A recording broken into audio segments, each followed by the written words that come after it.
FIA نے ملک کی معاشی بدحالی کے ذمہ داران کے خلاف گھیرا تنگ کر دیا۔ مشکوک اور بدعنوانی کے مقدمات میں ملوث اہم شخصیات کو بیرون ملک فرار نہیں ہونے دیا جائے گا۔ بیرون ملک فرار سے روکنے کے لیے تیار کردہ واچ لسٹ میں درج شخصیات کی تعداد 1000 سے تجاوز کر گئی ہے۔ ابتدائی طور پر سٹاپ لسٹ میں اعلیٰ ترین عہدوں پر فائز شخصیات کی بجائے ان کے قریبی ساتھی اور ان کے ساتھ تعینات سرکاری افسران کے نام شامل کیے گئے ہیں۔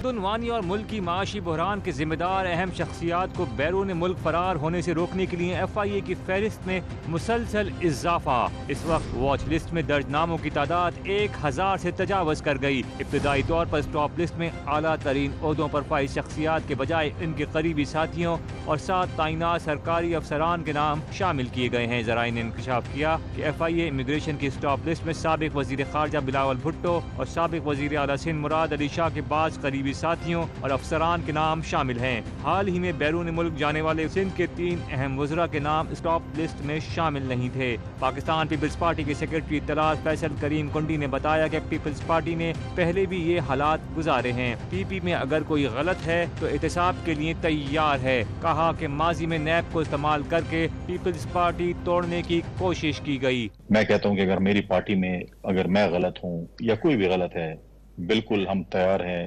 اکاؤنٹیبلٹی کے لیے۔ تمام پارٹیوں کا بھی ہونا چاہیے، تمام اداروں کا بھی ہونا چاہیے، تمام لوگوں کا بھی ہونا چاہیے۔ سٹاپ لسٹ میں مختلف حکومتوں میں شامل سیاسی شخصیات اور سرکاری افسران کے ساتھ تاجروں، بلڈرز اور صنعتکاروں کے نام بھی شامل ہیں۔ لسٹ میں مالی بدعنوانی، ٹیکس چوری، حوالہ ہنڈی کے کاروبار سے منسلک شخصیات، کرنسی، چینی اور پیٹرولیم کی اسمگلنگ میں ملوث افراد کے نام بھی شامل ہیں۔ FIA ذرائع کا کہنا تھا کہ PTI کو فنڈنگ کرنے والی شخصیات کے نام بھی سٹاپ لسٹ میں شامل ہیں۔ ساتھ ہی PTI حکومت کے حامی متعدد اعلیٰ سرکاری افسران کے نام بھی سٹاپ لسٹ میں موجود ہیں۔ FIA نے تمام انٹرنیشنل ایئرپورٹس پر امیگریشن عملے کو سٹاپ لسٹ میں شامل افراد کو سختی سے روکنے کی ہدایت کی ہے۔